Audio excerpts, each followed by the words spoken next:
Heavy morning rain hammered the bridge. Traffic crawled. Suddenly, a sleek SUV swerved to avoid a skidding truck. It smashed through the barrier, plunging into the icy river below. Bystanders panicked, shouting in terror. Nobody moved, except one man in worn work boots.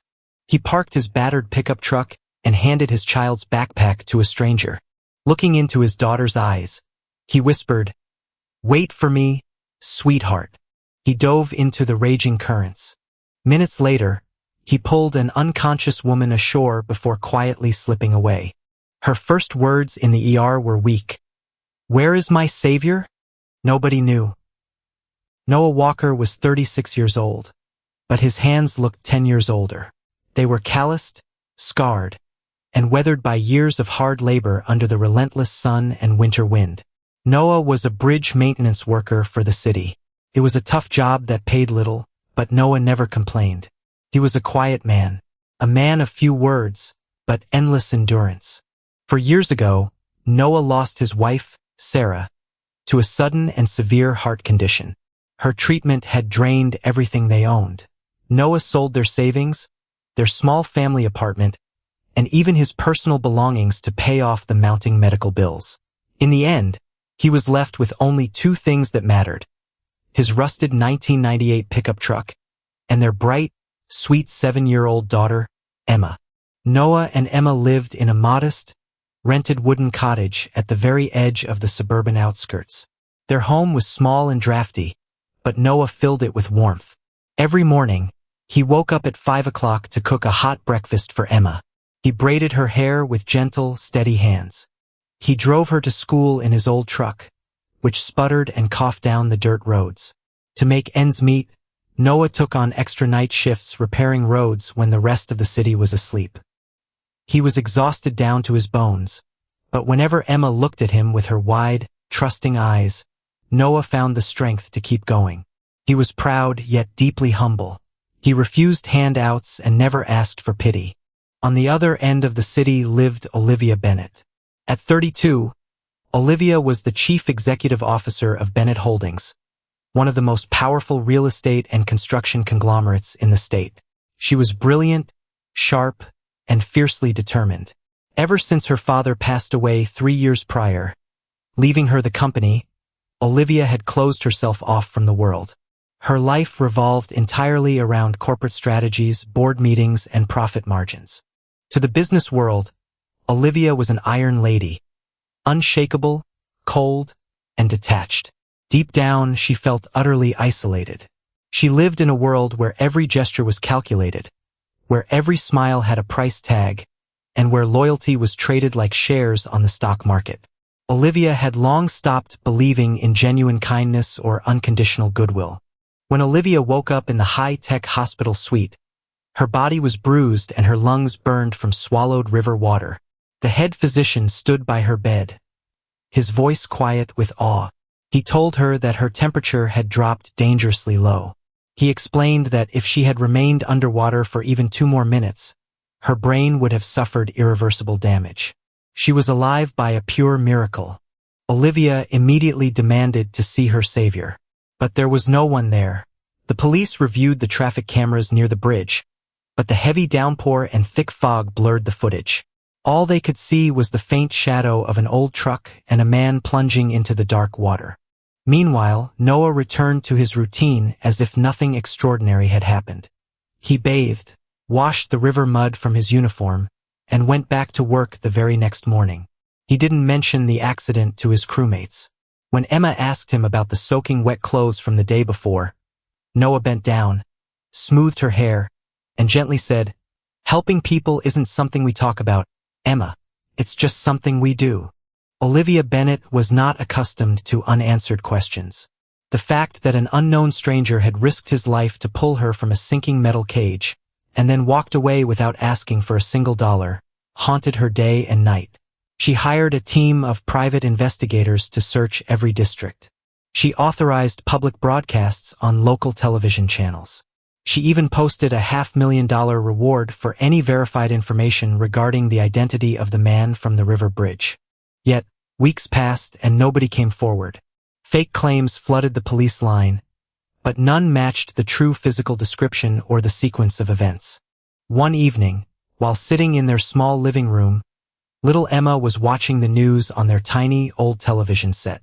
The news anchor was reporting on the search for the mystery hero, displaying a picture of the exact spot on the bridge where the rescue took place. Emma's eyes widened. She turned to her father, who was sitting at the wooden table, carefully patching a tear in his work jacket with a needle and thread. "Dad," Emma whispered, pointing her small finger at the screen. "That's where you stopped the truck. That's the lady you saved. Why don't you tell her it was you? They say on TV she wants to give a big reward." Noah set his needle down. He walked over, sat beside Emma, and pulled her into a warm hug. He smiled softly, his voice calm and grounded. "Sweetheart, when someone is in danger, you help them because it's the right thing to do, not because you expect a reward. She owes me nothing. We have our home, we have each other, and that is enough."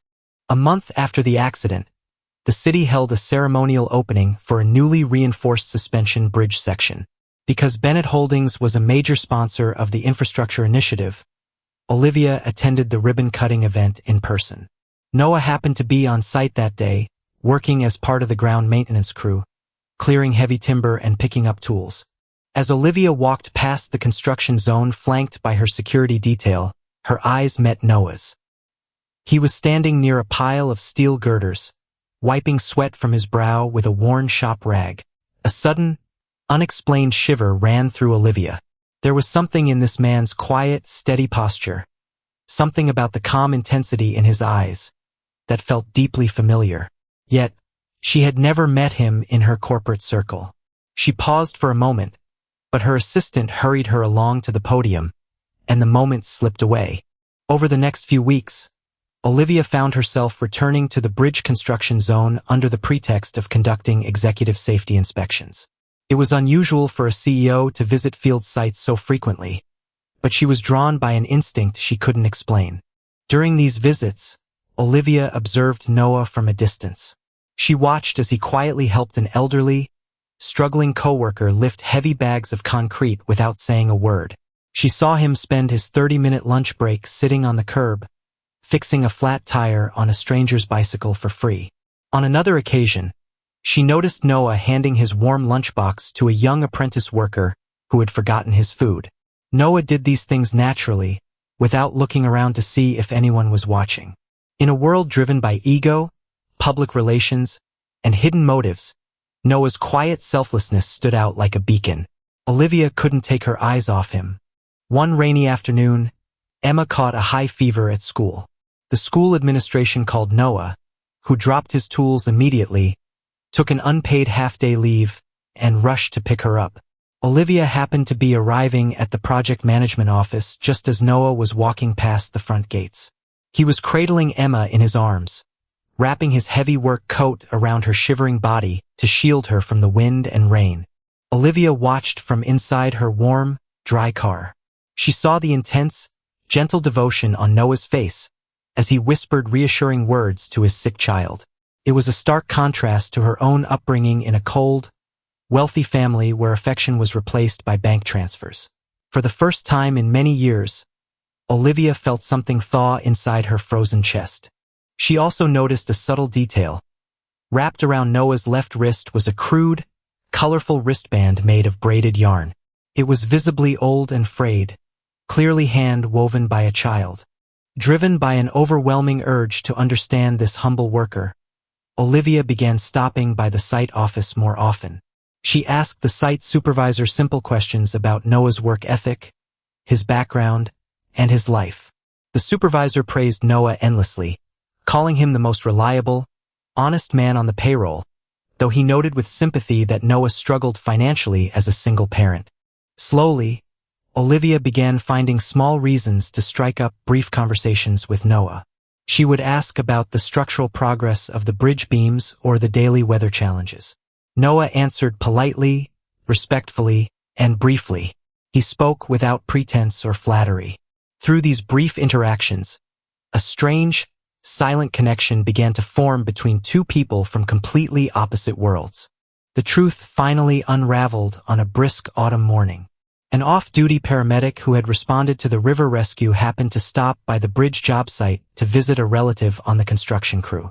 As he walked past the break room, he saw Noah pulling up his sleeve to wash his hands. There, on his wrist, was the same frayed yarn bracelet the paramedic had noticed while Noah was pulling the lady out of the water 4 weeks earlier.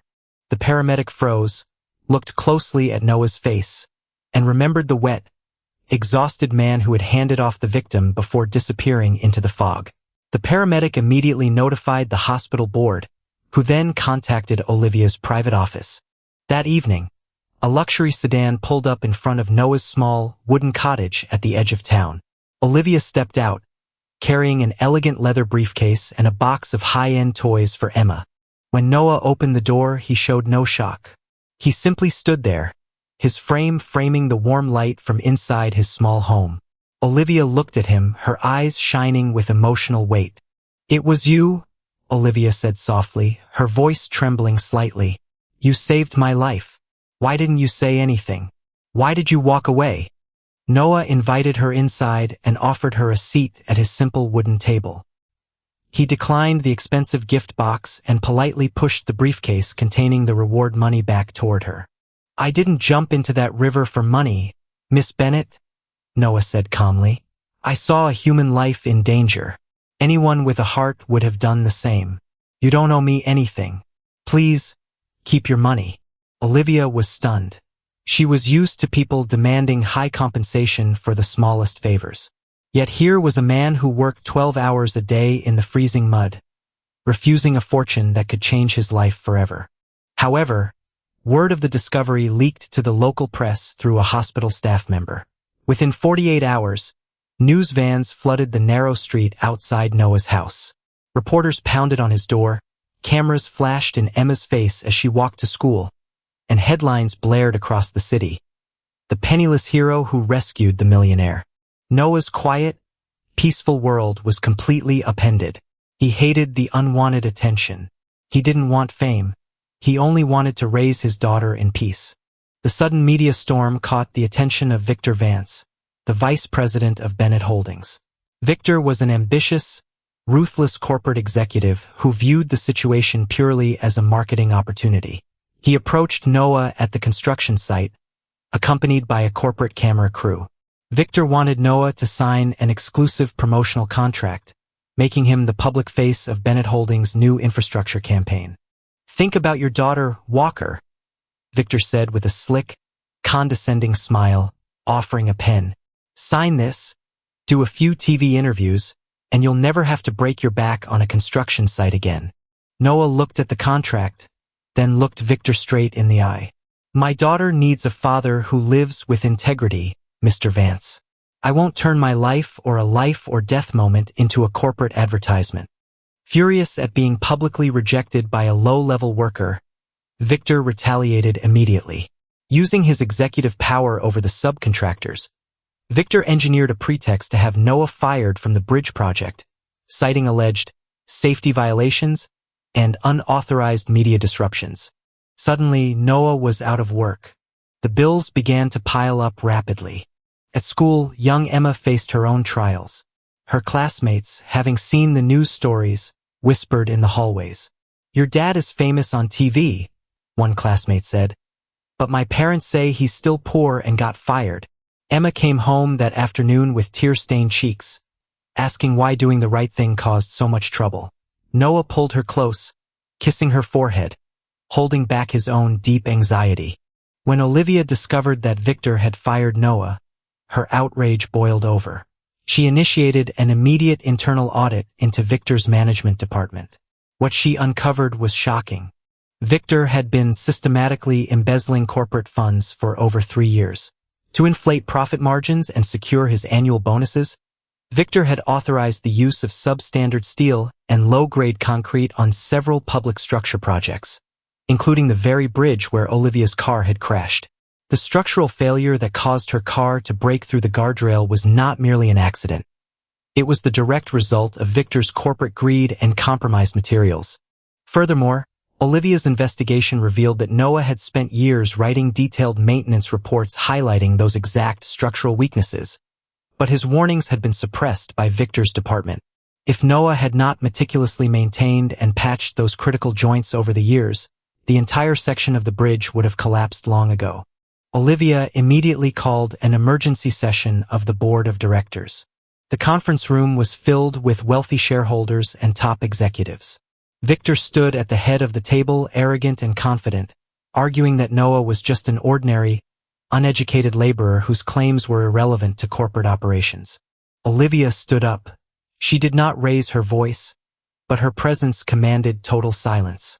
She placed 3 heavy items on the table: Noah's original, ignored safety reports, the forensic engineering audit revealing the substandard materials, and a photograph of the river where she had almost lost her life. She looked directly at Victor and then around the room at the board members. "You call him an ordinary laborer," Olivia declared, her voice echoing with absolute authority. Yet the poorest man in this room protected more human lives than the richest executive sitting at this table. While some built wealth by cutting corners on human safety, he risked his life without asking for a dime. The board was silenced by her words. Victor's face turned pale as Olivia presented the evidence to the authority officers waiting outside the room. Victor was removed from his position immediately and taken into custody for fraud and public endangerment. The fallout from the corporate scandal shook the city, but it brought much-needed truth and justice. With Victor removed, Olivia completely restructured Bennett Holdings' operational philosophy. She shifted the company's priority from pure profit margins to worker safety and structural integrity. Her first major action was the establishment of the Bennett Industrial Safety and Welfare Foundation, an independent organization funded directly by company profits. The foundation was designed to guarantee proper gear, fair wages, and emergency assistance for high-risk construction workers and their families. Instead of hiring an expensive corporate consultant to lead the initiative, Olivia went back to the small wooden cottage at the edge of town. Noah was in his yard, changing the oil on his old pickup truck, when Olivia walked up the gravel driveway. She offered him the position of senior field safety advisor for the foundation. "I am not asking you to sit in a glass office or give speech presentations, Noah," Olivia said sincerely. "I am asking you to inspect our work sites, protect our workers, and tell us the truth, just as you have always done. We need your practical experience, your honesty, and your standards." Noah looked at her for a long moment. He saw that this was no longer the cold, distant businesswoman he had seen weeks ago. He saw a woman who had rediscovered her heart. He accepted the offer not for wealth, but because he knew he could protect his fellow workers from harm. Over the next few months, life began to transform in gentle ways. Noah worked closely with engineering teams, ensuring that no construction site compromised on safety. His practical knowledge gained him immense respect among both ground crews and senior engineers. Meanwhile, a beautiful friendship blossomed between Olivia and little Emma. Olivia, who had never known the simple joys of family warmth, found immense peace in spending time with the young girl. On weekends, Olivia would drive out to the small wooden cottage. Together, Olivia and Emma planted bright yellow sunflowers and sweet-smelling lavender in the small garden path leading up to the front porch. For Emma, Olivia became a warm, nurturing presence, a protective elder sister figure she had never had. For Olivia, the modest cottage became a sanctuary away from the cold demands of corporate boardrooms. When the reconstruction of the Central River Bridge was finally completed, the city council decided to dedicate the structure to public safety. Without informing Noah beforehand, Olivia arranged for a special renaming ceremony. On the day of the unveiling, Noah, dressed in a clean jacket, walked onto the bridge alongside Olivia and Emma. When the ceremonial velvet curtain was pulled back, the polished brass plaque caught the afternoon light. It read, "Hope Bridge, dedicated to the unsung heroes who protect others in silence." Noah stood still, staring at the words. A subtle, emotional smile touched his lips. He looked over at Olivia, who was standing beside him, her eyes filled with quiet gratitude. That evening, Olivia accepted an invitation to join Noah and Emma for a simple, homemade dinner at their cottage. They sat around the small wooden table, sharing a humble meal of home-cooked stew and warm bread. For the first time in many years, Olivia laughed freely and openly, her eyes sparkling with genuine happiness. As Noah watched his daughter laugh alongside Olivia, the heavy weight of loneliness that he had carried since his wife's death began to lift. He realized that he was no longer just surviving day by day to pay off debt. He was living again. He was beginning to believe that there were people in the world who truly cared for him and his daughter for who they were, not for what they owned or what they could offer. A full year had passed since that fateful storm-filled morning on the river bridge. The Bennett Industrial Safety and Welfare Foundation had expanded across the state, providing medical coverage, emergency relief, and updated safety equipment to thousands of construction workers and low-income families. Noah's steady guidance ensured that every dollar was spent where it was needed most. Though his position gave him financial stability, Noah chose to remain in his small wooden cottage. He still drove his old pickup truck, maintaining his humble ways and keeping his feet grounded in the values he held dear. One afternoon, Emma's second-grade teacher assigned a special writing project to the class. The prompt was simple: write about the hero you admire most. That evening, while visiting the cottage, Olivia found Emma's school notebook lying open on the living room table. Olivia picked it up gently and began to read the neat, rounded handwriting. My hero does not wear a cape. He wears muddy work boots and a frayed yarn bracelet that I made for him. My dad saved a lady from the cold river, but he didn't tell anyone because he said kindness doesn't need to shout. My dad works hard so I can learn and smile. When I grow up, I want to be brave and kind just like my dad. My hero is my dad. As Olivia read the final line, tears welled up in her eyes and silently rolled down her cheeks. She held the notebook against her chest, deeply touched by the purity of a child's love and the quiet greatness of the man who raised her. Later that evening, as the golden light of sunset painted the sky in shades of amber and rose, the three of them walked along the pedestrian pathway of Hope Bridge. Little Emma ran ahead, her light laughter echoing in the warm evening breeze, her arms outstretched like the wings of a bird. Noah and Olivia walked side by side, their footsteps matching a steady, peaceful rhythm. The river below flowed calmly now, reflecting the brilliant colors of the setting sun. Olivia stopped by the railing, looking out over the water where her life had almost ended a year ago. She turned to Noah, looking at his calm, handsome face, and spoke in a soft, genuine voice that carried across the water. Thank you, Noah, not just for saving my life that morning. Noah turned to her, his dark eyes warm and attentive. What else? He asked softly. Olivia smiled, a deep, heartfelt expression that lit up her entire face. Thank you for teaching me how to live again. Thank you for showing me that true value isn't found in wealth or power, but in the love and care we give to others. Noah smiled back, his hand resting gently on the cool metal rail. The frayed wool wristband remained securely tied around his wrist. Sometimes, Noah said quietly, saving one life helps another person find a reason to keep living. I think we saved each other. The camera slowly pulls back, drifting high above the river. The magnificent Hope Bridge stretches gracefully across the water, illuminated by the warm, radiant glow of the setting sun. In the center of the walkway, young Emma runs back to take hold of Noah's hand with her right hand and Olivia's hand with her left.